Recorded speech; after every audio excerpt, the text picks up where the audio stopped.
오늘 본문의 말씀을 통해서 불평하지 말고 맡기라라고 하는 제목으로 같이 말씀을 나누기를 원합니다.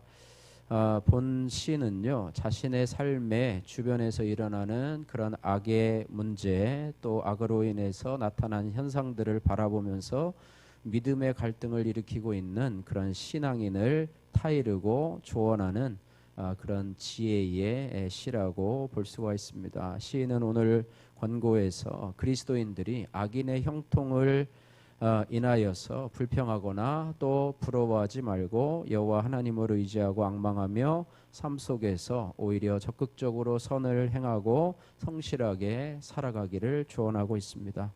결국 이 시는 이 하나님의 이 언약 백성들이 이 땅에서 어떻게 살아갈 것인가에 대한 실제적인 권면을 해주고 있는 시편이라고 보겠습니다. 오늘날을 살아가고 있는 저와 여러분들도 이러한 악의 문제에 대해서 또 불평하고 또 시기할 때가 많이 있습니다. 살아가는 시대는 서로 다를지라도 사람이 살아가는 현실은 비슷하기 때문입니다. 그래서 오늘 이 본문을 보면서 여러분에게 직접 조언하시고 또 권면하시는 성령님의 음성을 들으시기를 주님의 이름으로 축복합니다. 한번 따라해 볼까요? 불평하지 말고 맡기라. 오늘 이 말씀을 여러분 잘 기억하셔서 불평하지 말고 맡기라는 성령님의 음성 가운데 살아가시기를 주의 이름으로 축복합니다. 먼저 1절 말씀에 시인은 이 악인들 때문에 불평하지 말라 이렇게 권고하면서 특별히 불의를 행하는 자들로 인해서 시기하지도 말라 이렇게 말하고 있습니다. 먼저 1절 말씀 같이 읽도록 하겠습니다. 악을 행하는 자들 때문에 불평하지 말며 불의를 행하는 자들을 시기하지 말지어다. 아멘. 먼저 성도는 불평하지 말아야 되는데 누구 때문에 불평하지 말아야 되느냐, 그죠? 뭐 불평의 대상이 참 여러 가지가 있지만 특별히 우선 이 1절에 악을 행하는 자들 또 불의를 행하는 자들로 인해서 불평하지 말라 이렇게 말씀하고 있습니다.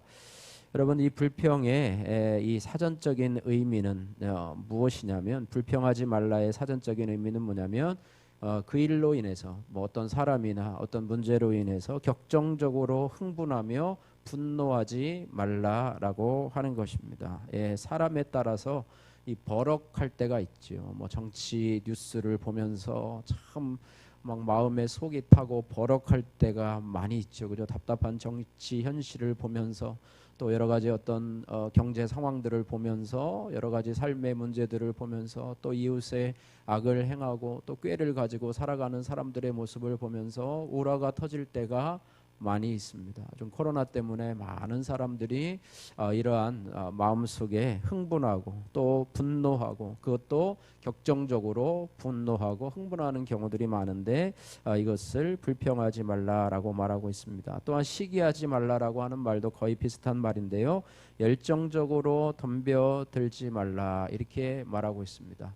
때로는 이 부러워하지 말라. 우리 흔히 뭐 부러워하면 진다라는 말이 있는 것처럼 저렇게 악을 행하고 또 불의를 행하면서 형통하고 잘 되는 사람이 부러워서 나도 하나님을 따르는 길에서 떠나서 저들처럼 그냥 저렇게 해서 잘 먹고 잘 사는 것이 좋지 않나 뭐 이렇게 하면서 시기하거나 부러워한다라고 하는 것입니다. 때로는 불평하면서 나도 그들처럼 되지 못하는 것에 대해서 어떻게 보면 부러워하고 있는 마음이 우리 안에 몇 프로 정도는 있지 않을까 이런 생각이 들고 있습니다. 예전이나 지금이나 이 악을 행하는 사람들은요, 교묘하게 자기 이익을 챙기는데 탁월합니다. 뭐 주식이라든지 뭐 아파트라든지 또 뭐 비트코인이라든지 어쨌든 이런 것을 통해서 자신의 이익을 챙기는 데 너무나 탁월한 능력을 가지고 있어요.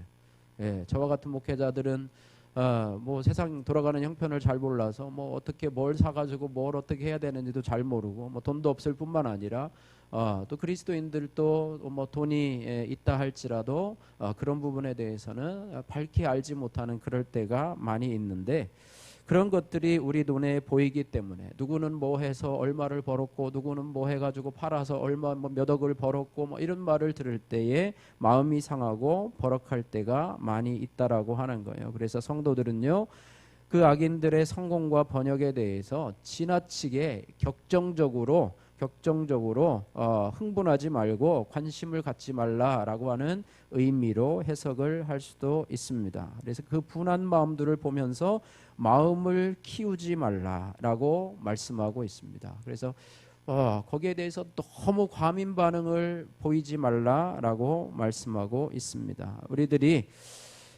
그러나 우리들이요, 그 말 한마디 때문에, 불평하지 말라라고 하는 말 한마디 때문에 너무 쉽게 수긍하고, 그래야지, 불평하지 말고 시기하지 말아야지, 이렇게 하고 순종한다면 얼마나 단순합니까? 그러나 우리도 그것에 대해서, 하나님 앞에 대해서 이렇게 반문할 수도 있습니다. 하나님도 악인들과 불의를 행하는 자들을 미워하고 계시는데, 성도가 그 불의한 자들의 성공과 형통을 보면서 화를 내는 것이, 불평하는 것이 뭐가 잘못되었습니까? 라고 하나님 앞에 물을 수도 있어요. 또한 그들의 성공과 번성의 불합리함에 대해서, 오히려 의인들이 성공하고 의인들이 잘 되고 하나님 말씀을 따라가는 사람들이 잘 돼야지, 이렇게 불법을 행하는 사람들이 잘 되는 것을 보고 하나님이 그들을 놔두고 오히려 더 번성하는 것을 보면서 이렇게 분을 내는 것이 왜 잘못된 것인가라고 하나님 앞에 반문할 수도 있다고 하는 거예요. 그러면 왜 시인은 그렇게 말을 하고 있는가? 1절처럼 말을 하고 있는가? 2절 말씀에 보니까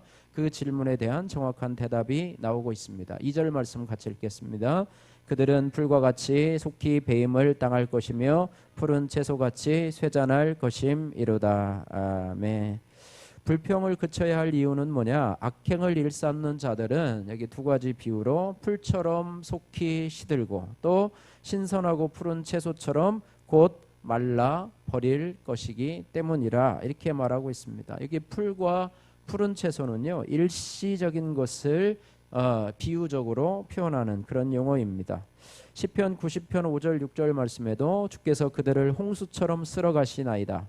그들은 잠깐 자는 것 같으며 아침에 돋는 풀 같으니이다. 푸른 아침에 꽃이 피어 자라다가 저녁에는 시들어 마르나이다. 이렇게 고백하면서 풀과 푸른 채소를 그 일시적인 것으로 흔히 비유해서 사용을 하고 있습니다. 그래서 이 구약의 이 하박국 선지자도 이 악에 대해서 침묵하시는 하나님 앞에 불평을 하고 이것을 깨닫지 못하고요, 이러한 2절의 대답을 깨닫지 못하고 이 원리를, 자연의 이치를, 또 하나님의 어떤 자연적인 심판에 대해서 깨닫지 못하고 하나님 앞에 일어나는 이런 불의에 대해서 왜 하나님이 침묵하시는가, 악인의 불의에 대해서 왜 하나님은 간섭하지 아니하시고 저들을 그냥 내버려 두시는가에 대해서 하박국서 내내 하나님 앞에 질문을 하고 기다리고 질문을 하고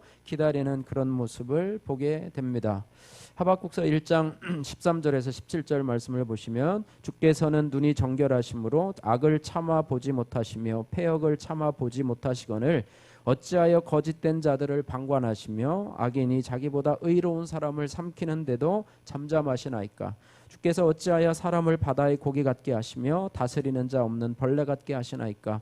그가 낚시로 모두 낚으며 그물로 잡으며 투망으로 모으고 그리고는 기뻐하고 즐거워하여 그물에 제사하며 투망 앞에 분향하오니 이는 그것을 힘입어 소득이 풍부하고 먹을 것이 풍성하게 됨이니이다. 그가 그 물을 떨고는 계속하여 여러 나라를 무자비하게 멸망시키는 것이 옳으니까 라고 하면서 하나님, 침묵하시는 하나님에 대해서 질문을 하고 있습니다. 그러나 오늘 본문의 시인은요, 이 하박국에 대한 대답도 마찬가지고 오늘날 저와 여러분들이 악인이 형통하고 번성하는 것을 보면서 의구심을 갖는 부분에 대한 그런 답을 오늘 2절에 말씀을 하고 있는데요, 그것들은 악인들과 행악자들의 성공과 형통은 영원한 것이 아니라 일시적인 것이다, 이렇게 대답을 하고 있습니다. 그래서 일시적인 것이다, 잠시 번성하는 것처럼 보여도요, 특별히 이 세상에서 직접적인 하나님의 심판이 없어도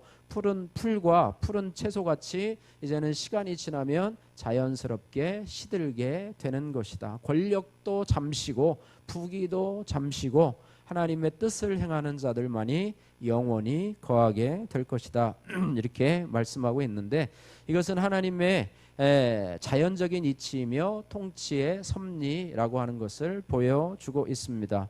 이러한 이유 때문에 우리 성도들은 악인과 불의를 행하는 자들로 인해서 불평하거나 시기하지 말아야 된다고 하는 거예요. 따라해 보세요. 불평하거나 시기하지 맙시다.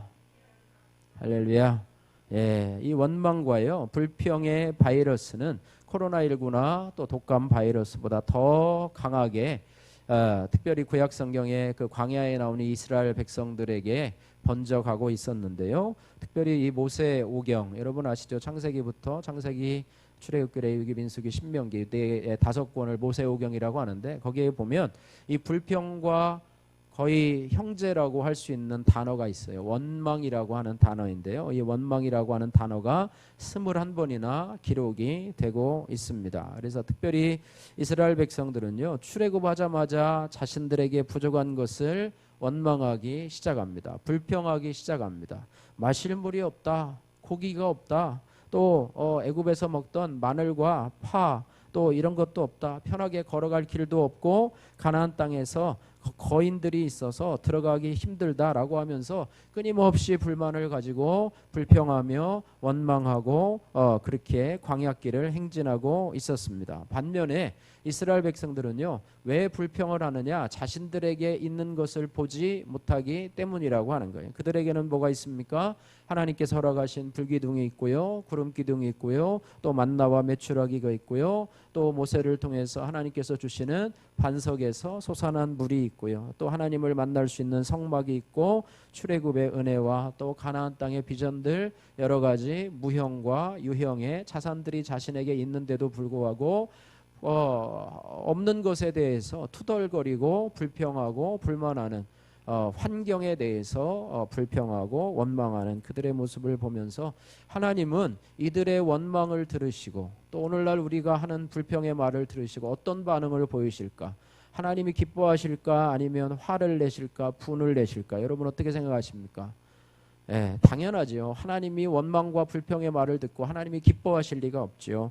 화가 나셨어요. 그래서 민수기 14장 27절 말씀에 나를 원망하는 이 악한 회중을 내가 어느 때까지 참으랴? 이스라엘 자손이 나를 향하여 원망하는 바 그 원망하는 말을 내가 들었노라. 하나님이요 불평하고 원망하는 것을 하나님이 다 들으신다라고 하는 거예요. 심지어는 모세에게 불평하는 것을 결국은 하나님 나를 향해서 불평하는 것이다 라고 그렇게 말씀을 하고 있습니다.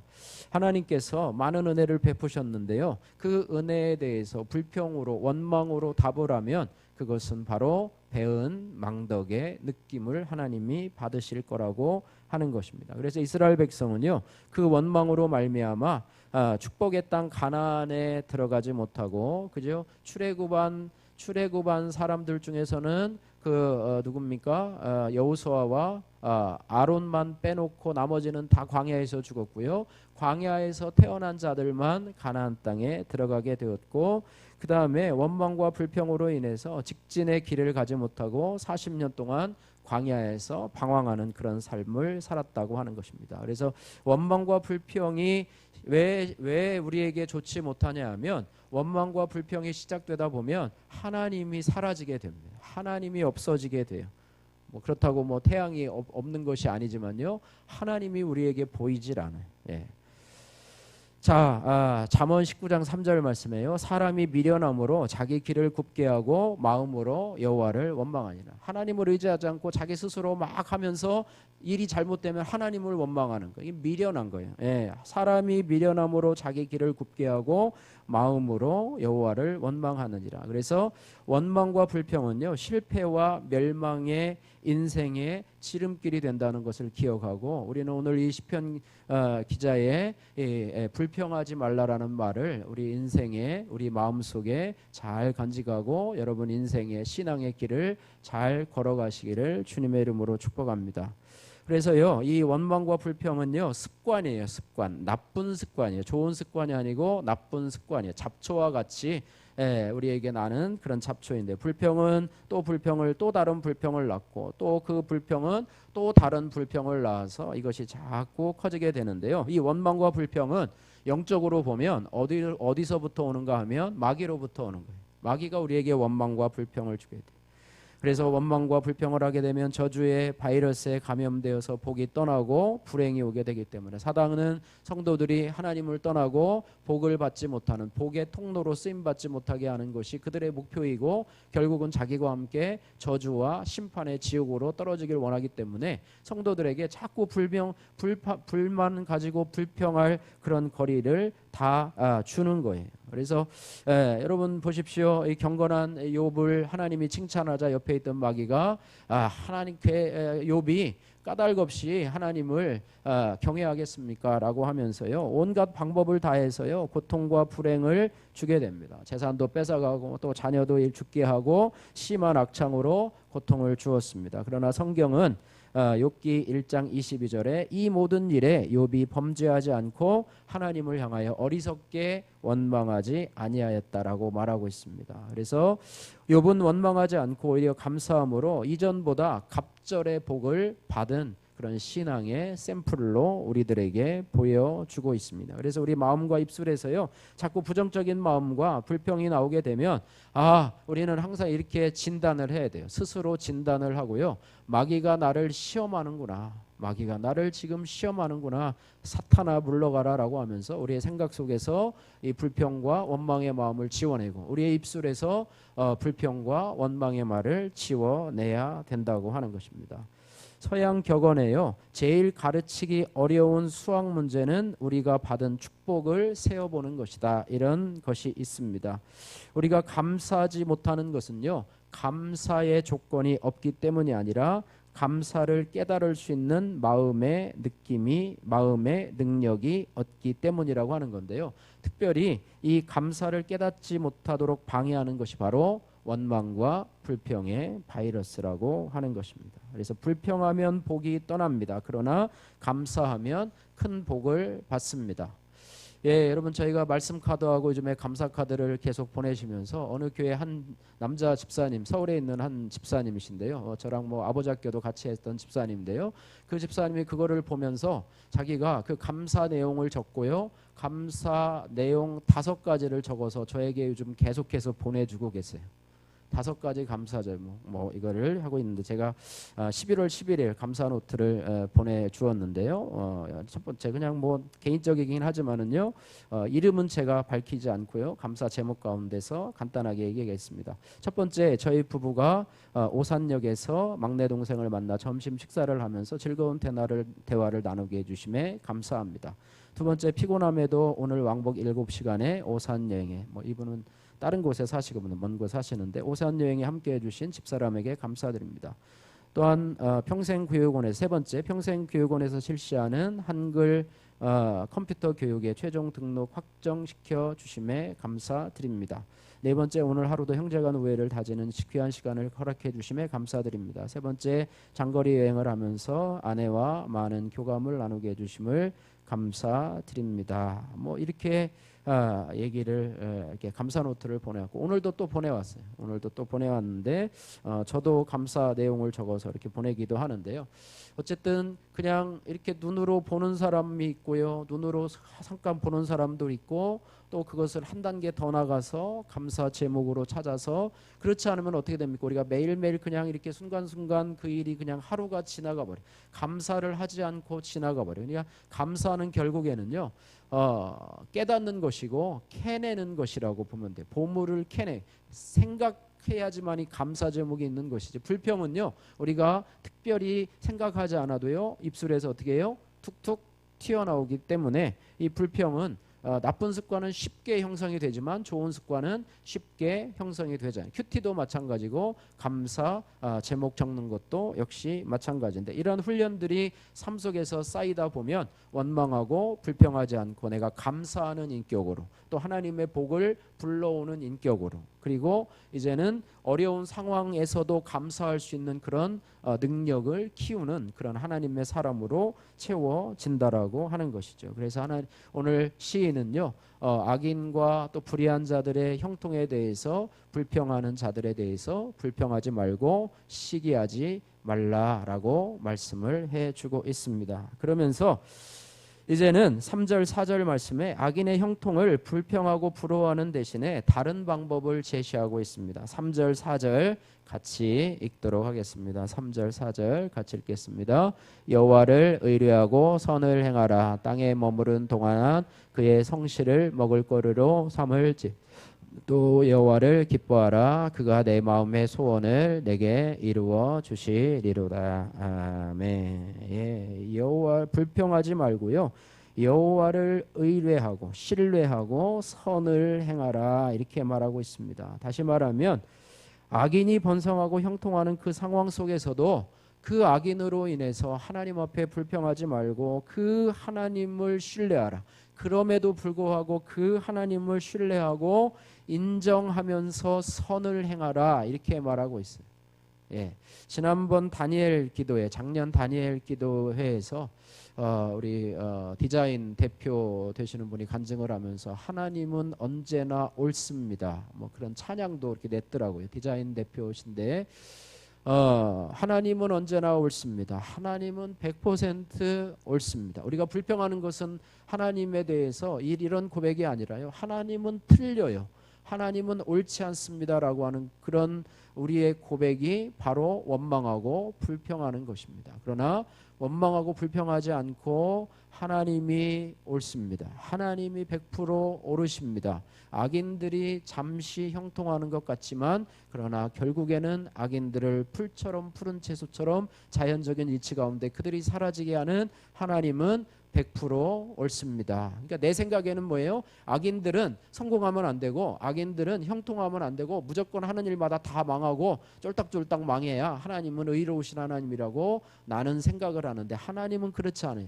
자연적인 은총이라는 것도 있어요. 햇빛이요 믿는 사람에게만 비치고 믿지 않는 과수원에는 그걸 비치지 않으면 그러면 믿지 않는 사람의 사과 농장에는 그냥 다 썩어서 문드러지고 그런 하나님이 아니세요. 모든 의인과 또 악인에게 골고루 해를 비추어 주시는 일반 은총의 하나님이시기 때문에 하나님은 어떠한 상황에도 옳습니다. 하나님은 어떠한 상황에도 100% 의로우신 하나님입니다. 이렇게 생각하면서 하나님을 신뢰하라 이렇게 말씀하고 있는 거예요. 그래서 하나님을 신뢰하고 의지하는 자는요 그들의 형통을 부러워하지도 않을 뿐더러 자신은 하나님께서 제시하신 그 길을 걸어가게 될 거예요. 자꾸 이웃을 옆을 자꾸 기웃거리면서 옆 사람에 대해서 옆에 사람은 어떻게 사나 또 옆에 뭐는 어떻게 하나라고 하면서 자꾸 우리의 주의를 분산시키지 말고요. 그러하든지 간에 옆 사람은 어떻게 살고 뭐 어떻게 돈을 벌고 하든지 간에 나는 나의 길을 가른다. 하나님을 의지하며 나는 나의 길을 걸어가련다라고 하면서 선을 행하라 이렇게 말씀하고 있습니다. 그래서 3절에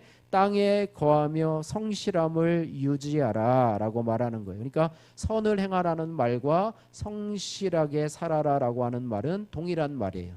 성실하게 살아라. 이거 여러분 원망하고 불편하면 성실함이 사라집니다. 저 사람은 뭐 해가지고 뭐 이렇게 해서 뭐 몇 억을 금방 벌었다는데 그럼 나는 뭐냐? 나는 일하는 거 이렇게 해서 뭐 몇 푼 벌어가지고 언제 뭐 땅 사고 집 사고 이렇게 하냐라고 할지 모르지만요. 우리는 그렇게 성실하게 살아라. 그러니까 원망과 불평이 있으면요 결코 성실함이 없고요 삶의 의욕이 떨어질 수밖에 없고요 자기에 대해서 자꾸 저평가할 수밖에 없고 인생에 대해서 비관할 수밖에 없지만 그러나 불평하지 말고 원망하지 말고 하나님을 의지하면서 오르신 하나님을 의지하면서 나의 삶에 오늘 하루를 충실하라는 거예요. 하나님 앞에서 성실하게 사는 것이 그리스도인의 모습이라고 말씀을 하고 있습니다.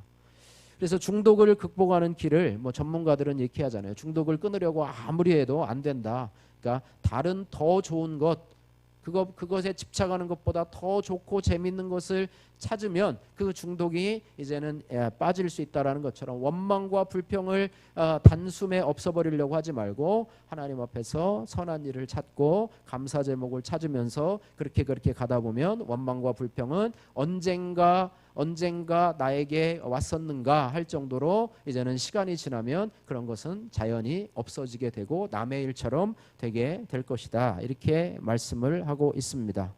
불평을 하면요 마음의 평강이 깨지고요 불평할 때 마음이 분산되고 삶이 집중되지 못하고요 그렇게 한다라고 하는 거예요. 예, 그래서 다른 외부적인 것에 자꾸 눈을 돌리지 말고 항상 오르신 하나님 앞에 우리의 인생의 시선을 고정시키고 자신에게 주어진 일에 집중해서 선을 행하고 성실하게 삶을 살아가라고 하는 것이죠.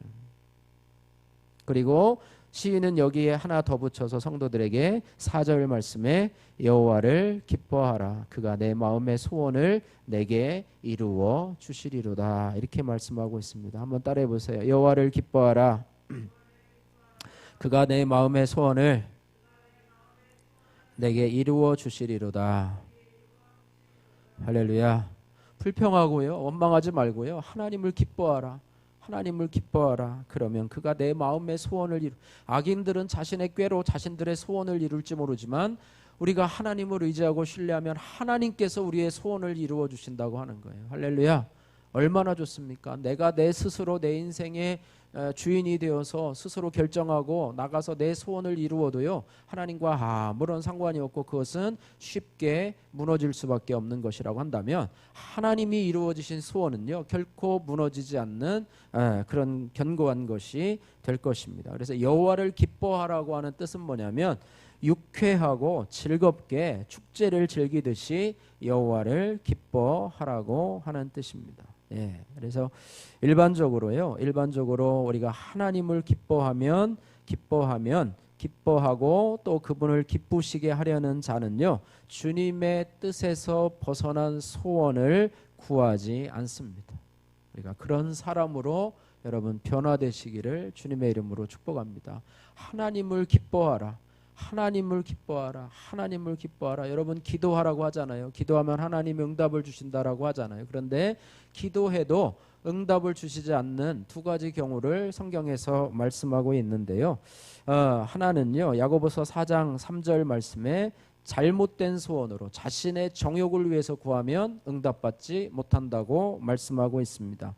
시편 66편 18절 말씀에 자신의 마음의 죄를 회개하지 않고 죄를 품고 하나님 앞에 구하면 하나님이 들어주시지 않는다라고 말씀을 하고 있습니다. 그러니까 하나님을 기뻐하고 또 하나님을 신뢰하고 하나님을 의지하며 성실로 그의 삶을 살아갈 때 그도 하나님의 기뻐하시는 사람으로 변화되고 그가 구하는 소원, 기도 제목은 하나님이 기뻐하시는 소원이 되기 때문에 하나님이 그 마음의 소원을 이루어 주실 것이다. 할렐루야. 이것이 바로 의인의 형통함이고 의인의 번성의 그런 법칙이라고 하는 것을 우리가 기억해야 합니다. 하나님은 왜 내가 기도하는데 응답해 주질 않아? 하나님은 왜 내가 이렇게 기도하는데도 응답해 주질 않아? 왜 역사해 주질 않아? 라고 불평하고 원망하기보다는 내가 하나님을 기뻐하는가? 내가 하나님이 절대로 옳습니다라고 하며 감사하며 나의 삶에서 성실함으로 살아가고 있는가 이것부터 점검하면서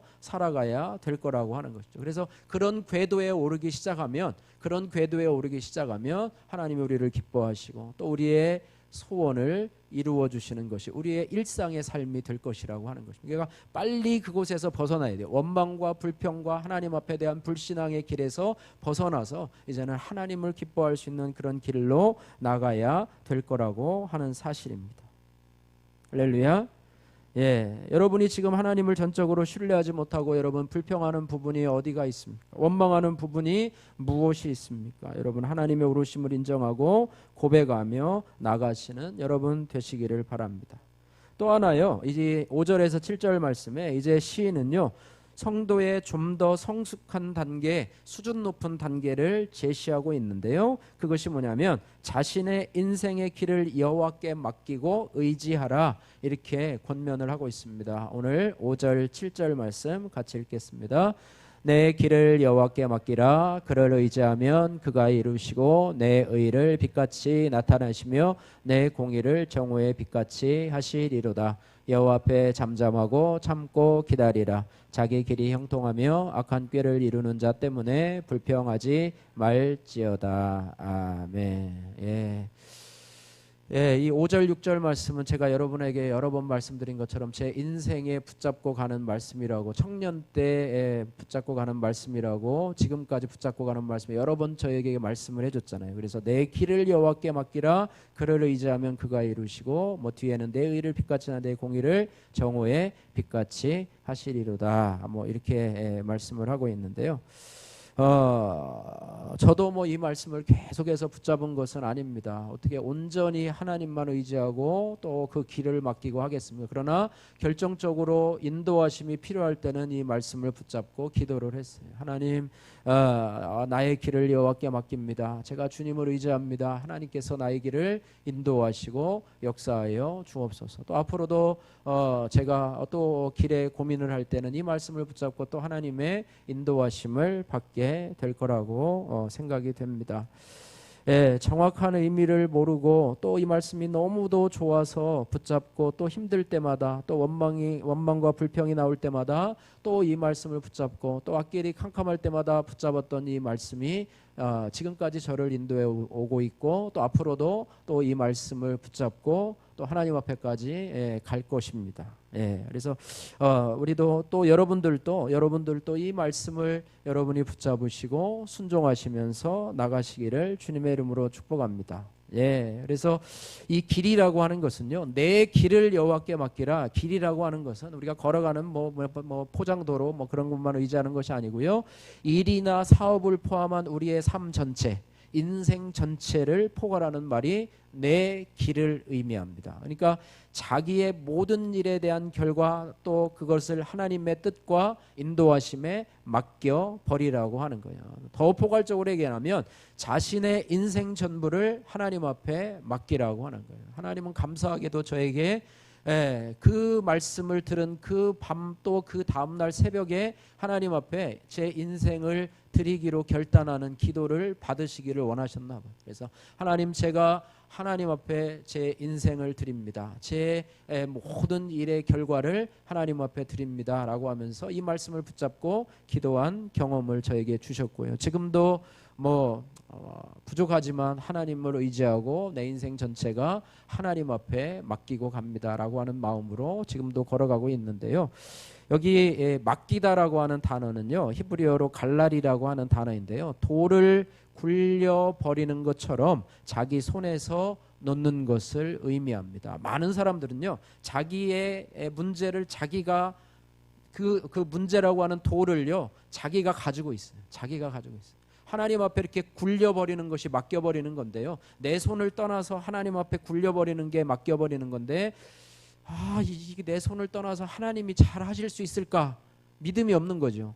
불안한 거죠. 내가 이걸 틀어안고 내 지혜와 내 방법으로 해야 되는데 하나님 앞에 이 돌을 굴려버리면 하나님이 잘 하실까? 너희 염려를 주께 맡겨버리라. 너희 염려가 있잖아요. 염려를 주께 돌을 굴리듯이, 여기도 맡기다라는 단어가 똑같이 사용되어 있는데요, 굴려버리면 하나님께서 과연 잘 하실 수 있으실까?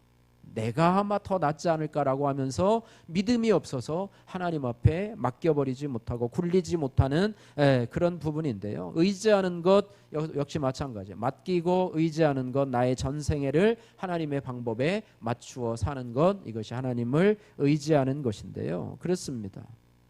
그래서 의지하게 되면 내 의를 그가 이루시고 내 의를 빛같이 나는 이 뒷부분을 우리가 믿어야 돼요. 의지하는 것은 내가 결단하고 행동하는 것이지만은요, 그 이후에 하나님이 어떻게 하시는가? 그가 이루신다. 그가 당신의 방법대로 당신의 뜻대로 이루시고 그 결과를 정오에 내 의를 빛같이 나타내시고 내 공의를 정오에 빛같이 하게 될 것이다. 이렇게 말씀을 하고 있는 것입니다.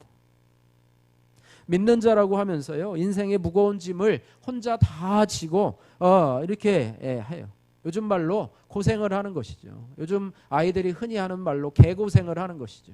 하나님을 믿는다 하면서 그 인생의 돌을 자기가 꽉 부여잡고 있으면서 하나님이 때로는 자기가 다 경영을 하면서 하나님이 도와주지 않는다고 불평하고 원망하고 있다라고 하는 것이죠. 하나님 앞에 다 굴려버리세요. 하나님 앞에 맡겨버리면 하나님께서 그 문제를 가지고 해결해 주시고 또 은혜를 베풀어 주신다고 하는 것입니다.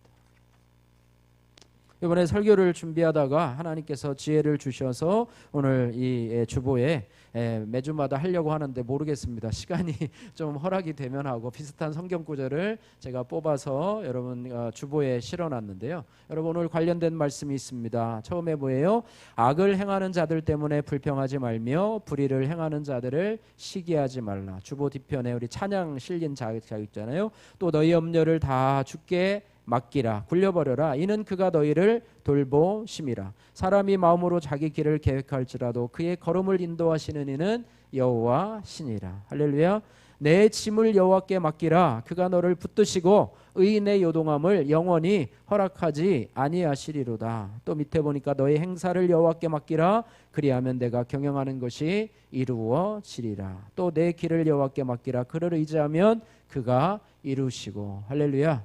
이 말씀을 여러분들이 품고 여러분에게 있는 그런 문제, 또 여러분의 인생의 여러 가지 가는 길, 그것들을 하나님 앞에 맡기고 하나님에게 그 인생의 문제들이 하나님께 다 가서 나는 좀 자유로워지고요. 내가 그 문제를 가지고 고민하지 말고 그 문제를 하나님 앞에 다 맡겨버리고 하나님이 그 문제를 해결하실 수 있도록 여러분 믿음으로 맡겨버리시는 여러분들 되시기를 주님의 이름으로 축복합니다. 말씀을 마치겠습니다. 여러분 불평이나 원망은요 하나님을 의지하지 못하는 불신앙의 증거입니다. 원망과 불평을 우리의 마음과 생각과 입술에서 제하여 주시도록 성령님을 의지하시고 이제 우리의 모든 문제와 인생의 모든 길을 여호와 하나님 앞에 맡기고 의지하면서 살아가시기를 주의 이름으로 축복합니다. 우리가 언제까지요 원망과 불평에 갇혀서 사시겠습니까? 이제 믿음으로 하나님을 전적으로 신뢰하면서 앞으로 남은 우리의 삶을 살아가시지 않겠습니까?